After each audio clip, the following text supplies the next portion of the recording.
Imagine waking up one morning to the cold, unyielding reality that your entire world has been torn asunder. Your family vanished, your career obliterated, your dignity stripped away. You find yourself thrust into a place where humanity is reduced to numbers, names erased, and hope seems like a distant, mocking echo. This was Viktor Frankl's descent into the abyss of suffering, the Nazi concentration camps during the darkest chapter of human history. How does a young, vibrant psychiatrist, full of dreams and purpose, confront a nightmare so profound that it defies comprehension? How does one endure when the very essence of life is shattered? The paradox of Frankl's ordeal is staggering. Here was a man trained to heal minds, suddenly trapped in a world where suffering was not just inevitable, but deliberately inflicted, where death was omnipresent and dignity a fragile relic. The weight of loss pressed down with unbearable force. His family, his beloved wife, parents, and siblings were torn from him, many to never return.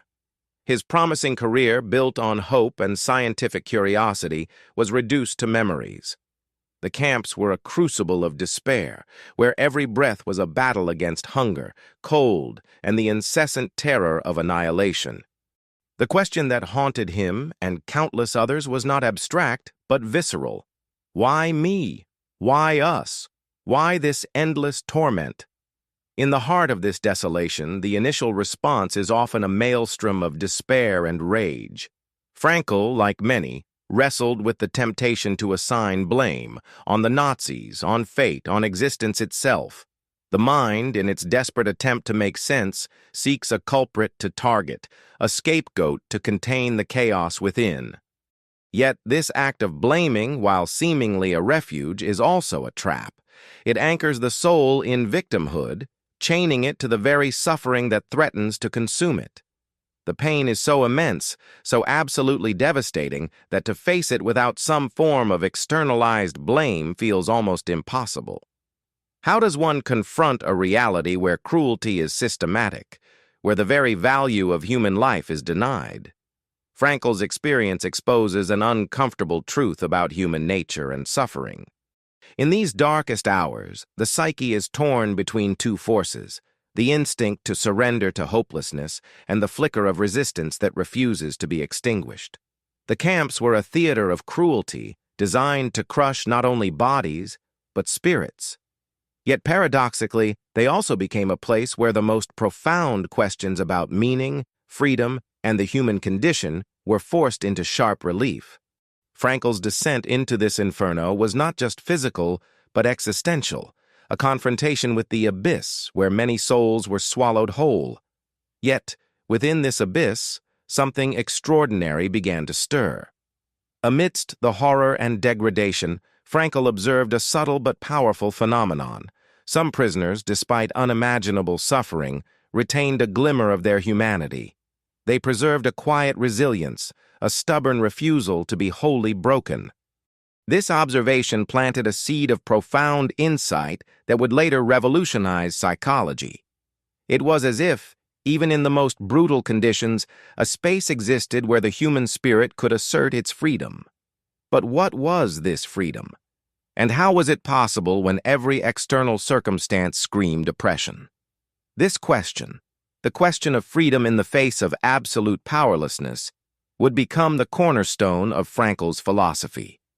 It challenges the conventional wisdom that external conditions determine our inner world. Instead, Frankl's experience hinted at a radical truth.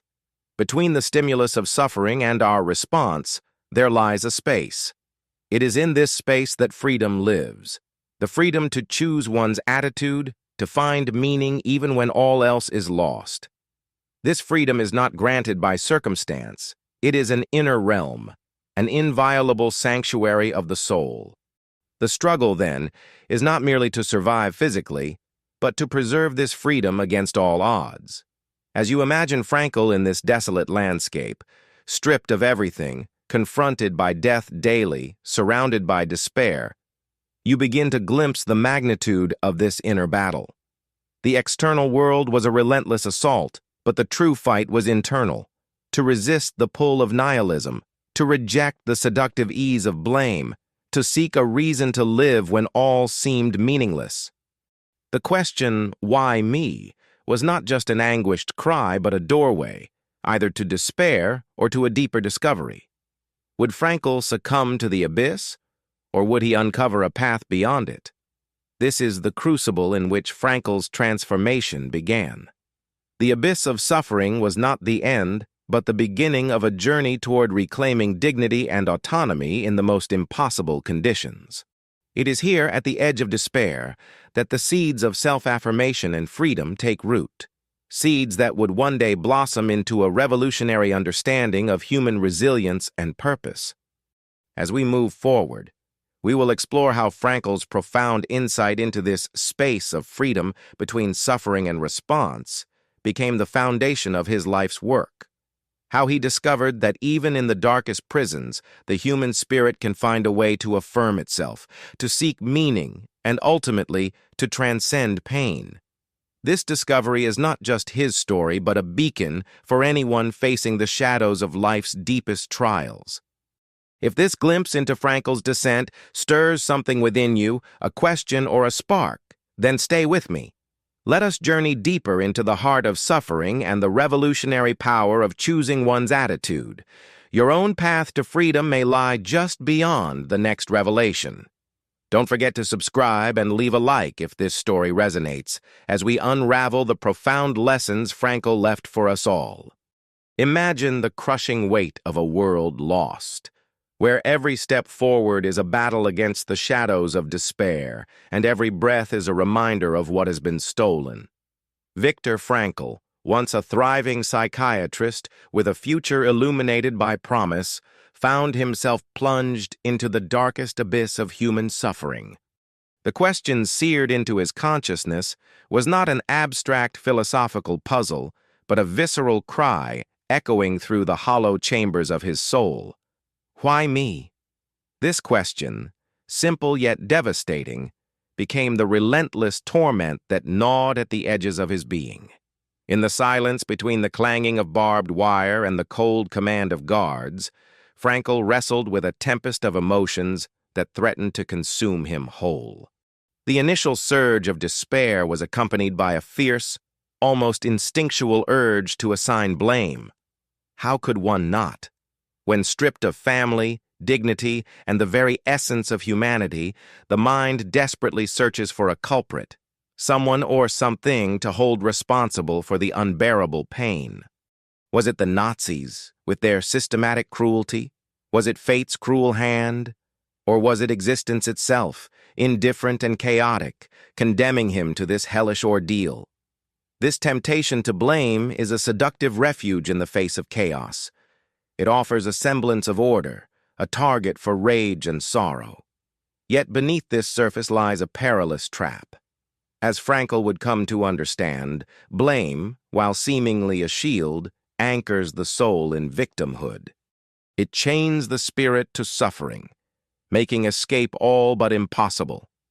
The act of blaming external forces creates a psychological prison even tighter than the physical confines of the camps. It silences the spark of agency, suffocates hope, and deepens the abyss of despair.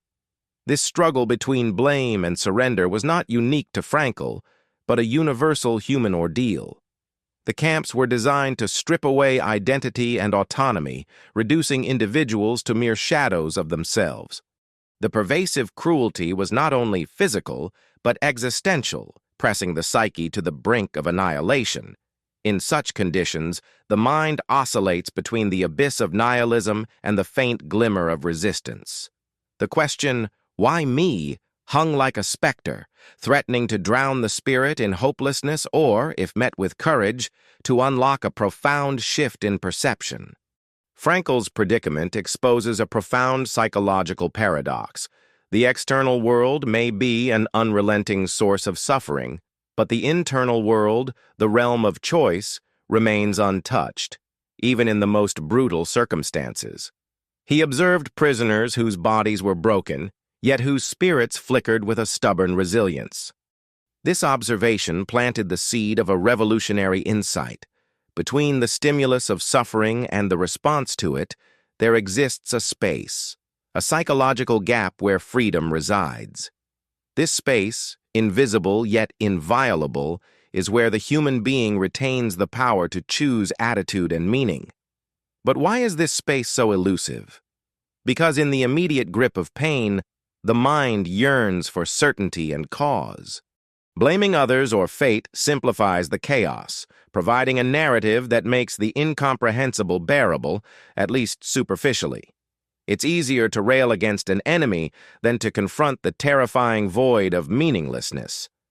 Yet this ease is deceptive. It confines the sufferer to a role of helplessness, denying the very essence of human dignity, the capacity to transcend and affirm life despite suffering.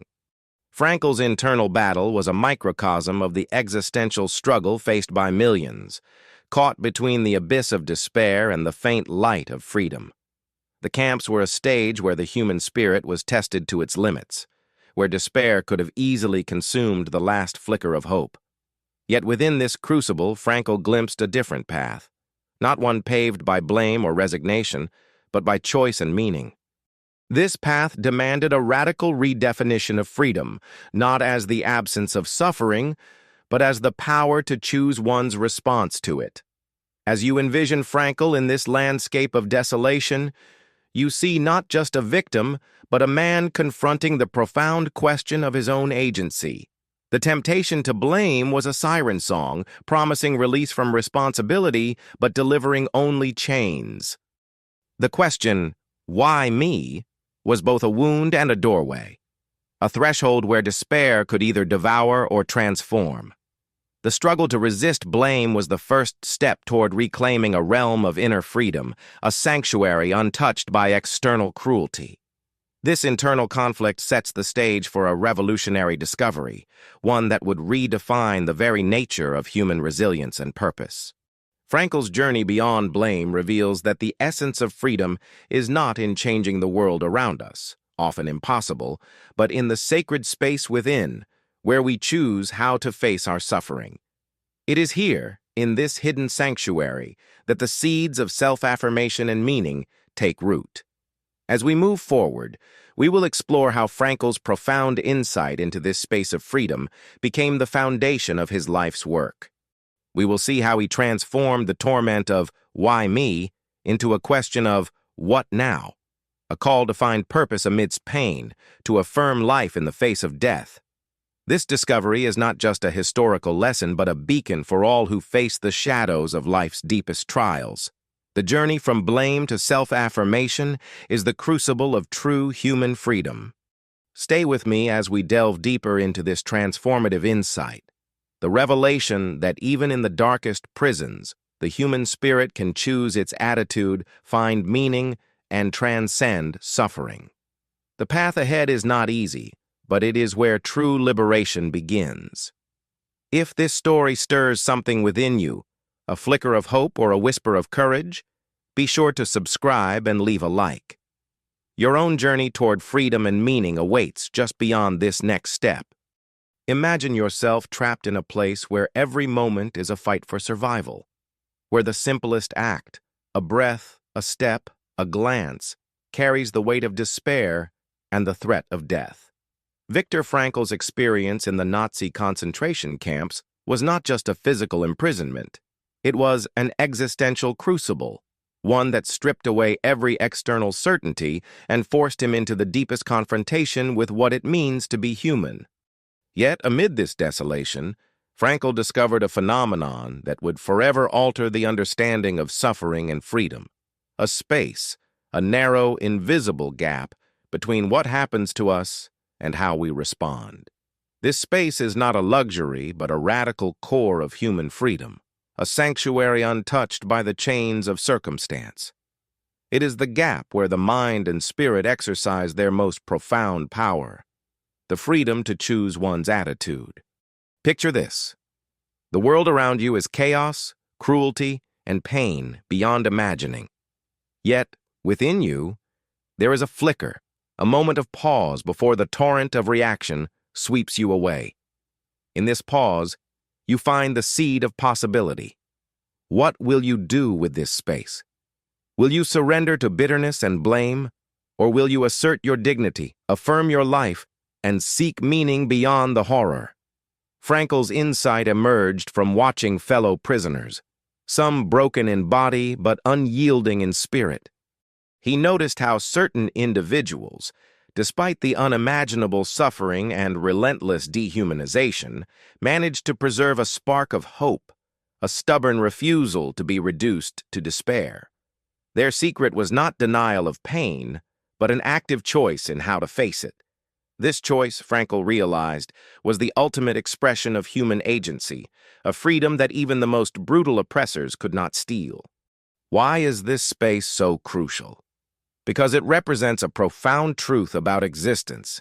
External conditions, no matter how dire, do not determine the essence of who we are. The Nazi camps were designed to obliterate identity, to crush the human spirit beneath layers of cruelty and fear. Yet, Frankl observed that even in these conditions, the spirit could assert itself. This was a paradox that challenges the deterministic views of suffering and fate. It suggests that while we cannot always control what happens to us, we can control how we respond. And in this response lies our ultimate freedom. This idea is deeply philosophical and psychological. It resonates with existentialist thought, where freedom is not the absence of limitation, but the ability to choose meaning within it. Frankl's space echoes the concept that between stimulus and response, there is a realm of choice, a realm where we are not victims of circumstance, but creators of our attitude. This space is the birthplace of resilience, of courage, of dignity. It is a testament to the indomitable nature of the human soul, yet this realization is not easy or automatic. The temptation to blame is powerful because it offers a kind of refuge, a way to externalize pain and avoid the terrifying responsibility of choice. Blame simplifies the chaos. It points to an enemy, an injustice, a cause. But it also traps us in victimhood, binding us to the very suffering we wish to escape. Frankl's struggle was to resist this siren call, to refuse the defensive comfort of blame, and instead embrace the harsh truth of freedom even in captivity. Imagine the courage this requires, to look into the abyss and say, "I will choose my attitude." To say no to despair, no to hatred, no to self-pity. To take the unbearable and transform it into a reason to live. For Frankl, this meant finding a why, even when the how was unbearable. It meant focusing on love for his wife, on the hope of reuniting with her, on the fragments of meaning that survived the wreckage of his world. It meant that even in the darkest nights, the human spirit could find a dawn. This discovery did not merely save Frankl's life. It gave birth to a new framework for understanding human suffering and resilience. It was the foundation for logotherapy, a therapeutic approach that centers on the search for meaning as the primary motivation in life. Frankl's journey from the depths of pain to the heights of self-affirmation shows that while we cannot choose every event, we can always choose our response, and in doing so, reclaim our humanity. As you reflect on this profound space of freedom, consider your own life's trials and moments of despair. What space exists between your experience and your reaction? How might you cultivate the courage to choose your attitude, even when everything around you seems to conspire against hope? Frankl's story invites us to see that freedom is not a gift bestowed by circumstance, but a power claimed within. The next chapter in this journey will reveal how, after liberation, Frankl did not succumb to bitterness or victimhood. Instead, he rebuilt his life upon this very principle of choice and meaning, transforming his suffering into a legacy that continues to inspire millions. His path from blame to self-affirmation is not just history, it is a living testament to the human capacity for transcendence. Stay with me as we uncover how Frankl's insights became a beacon of hope in a world desperate for meaning, showing us that even after the deepest abyss, the human spirit can rise, choose, and affirm life anew. If this exploration moves you, remember to subscribe and leave a like, for the journey toward freedom and meaning is one we share together. Imagine standing at the edge of a void so vast and dark that it threatens to swallow every ounce of your spirit. Viktor Frankl, imprisoned in the brutal confines of a Nazi concentration camp, faced this abyss daily. Yet, amid the relentless decay of body and soul around him, something remarkable unfolded. A quiet rebellion not against the external tormentors, but within the deepest recesses of his own mind. This rebellion was a pursuit of meaning, a deliberate act of resistance that transcended the physical horrors and reclaimed his humanity. How could meaning emerge in a world designed to extinguish it? What inner force could transform the unbearable into a reason to live? Frankl's journey reveals that meaning itself can become an act of defiance. It is not a passive surrender to circumstance, but an active choice to assert life's value when everything conspires to deny it.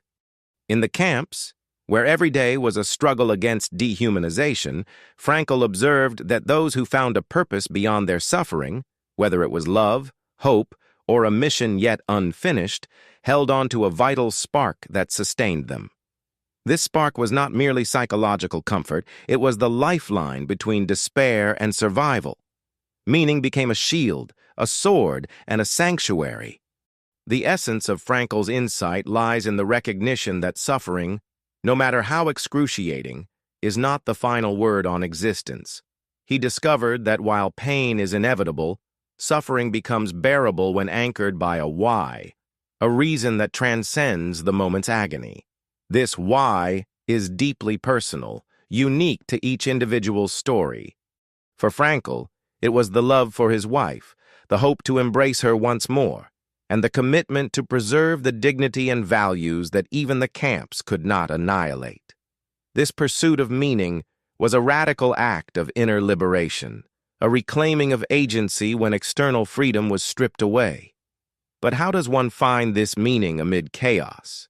Frankl's answer was not abstract philosophy, but lived experience. He noted that meaning reveals itself in three fundamental ways: through purposeful work or deeds, through love and connection with others, and through the attitude we choose toward unavoidable suffering. Even when the first two paths are denied, as in the camps, the third remains a profound source of freedom. Choosing one's attitude in the face of suffering is the ultimate expression of self-affirmation. It is a conscious defiance of nihilism and despair. Frankl's path was not linear or easy. The temptation to succumb to bitterness, to blame, or to surrender to hopelessness was constant. Yet every time he confronted these impulses, he exercised the freedom to choose differently. This choice was a daily battle, a discipline of the spirit. It demanded immense courage to face the void and respond with meaning rather than resignation. In this crucible, Frankl's philosophy of "he who has a why to live can bear almost any how" was born, not as a platitude, but as a lived truth forged in unimaginable adversity. Consider the prisoners who, despite starvation and relentless abuse, found solace in small acts: a whispered prayer, a memory of a loved one, the resolve to help a fellow inmate. These acts were more than survival strategies. They were assertions of identity and humanity. Frankl understood that meaning is not something to be found passively. It is fought for and chosen. This fight is the essence of resistance. It is the refusal to be reduced to a mere victim, the affirmation that even in captivity, the soul remains sovereign. This realization reframes our understanding of freedom. It is no longer a matter of physical liberty, but of inner autonomy. Frankl's discovery echoes the wisdom of existentialists who argue that life's meaning is not given but created through choice. The camp became a paradoxical arena where the human spirit, though oppressed, could still soar in the space between stimulus and response. This space, brief, fragile, yet inviolable, is the birthplace of hope and resilience. As Frankl embraced this perspective, his suffering transformed. It was no longer a meaningless torment, but a challenge to be met with dignity and purpose.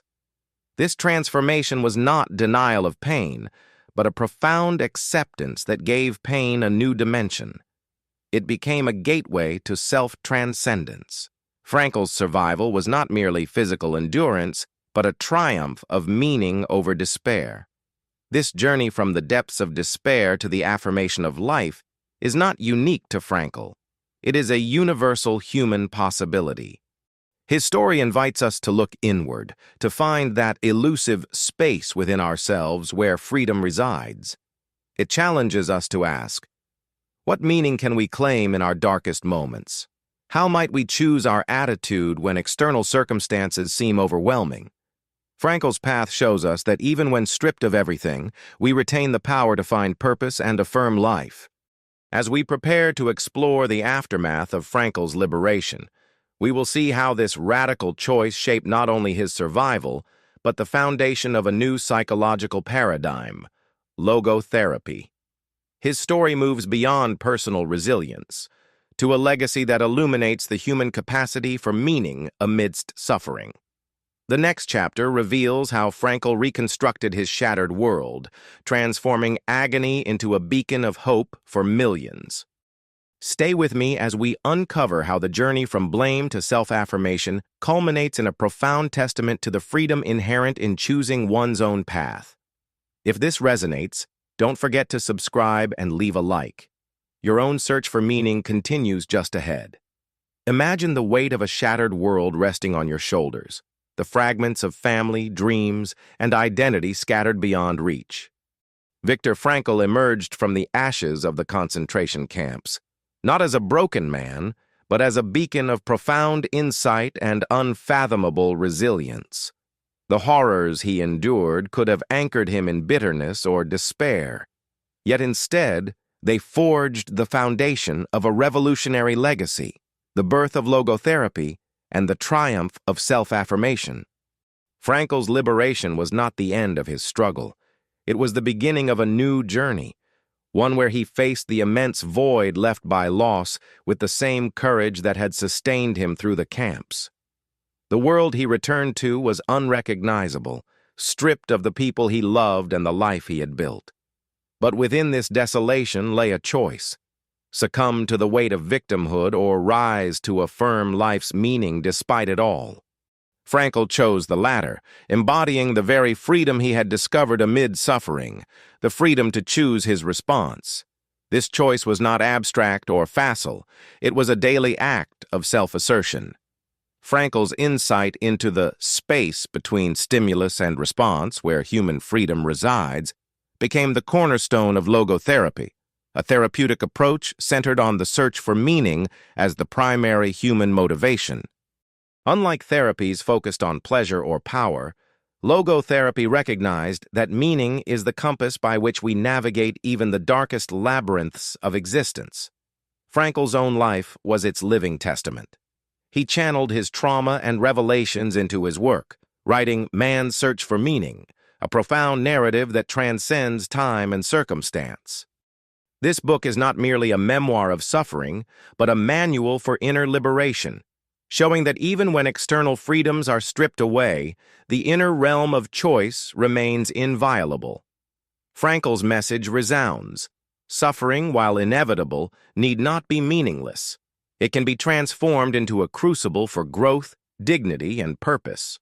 The legacy of logotherapy extends far beyond Frankl's personal story.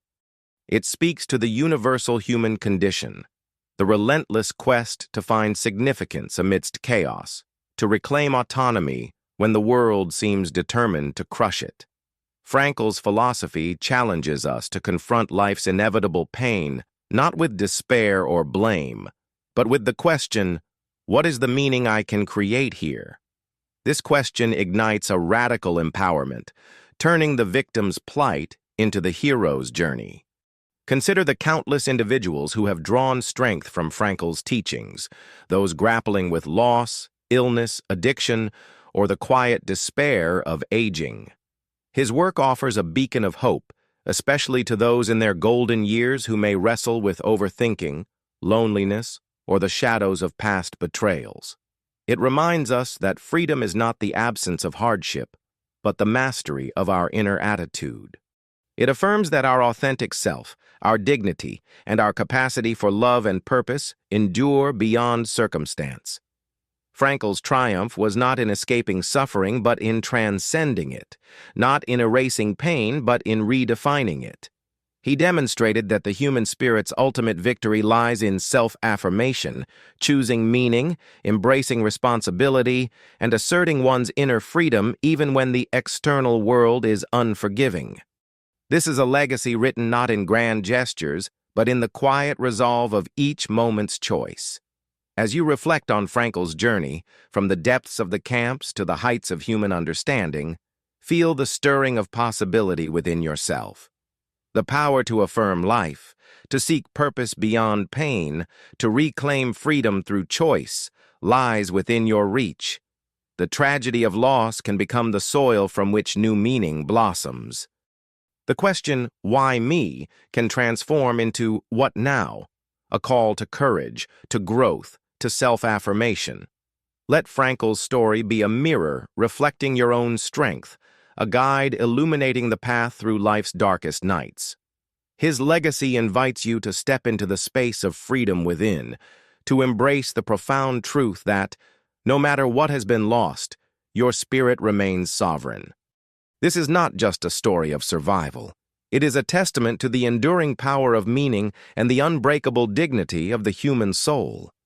As this chapter closes, carry with you the profound revelation that true liberation begins not with changing the world, but with choosing your attitude toward it. In this choice lies your greatest power, your path from despair to self-affirmation, from tragedy to legacy. The journey is yours to claim.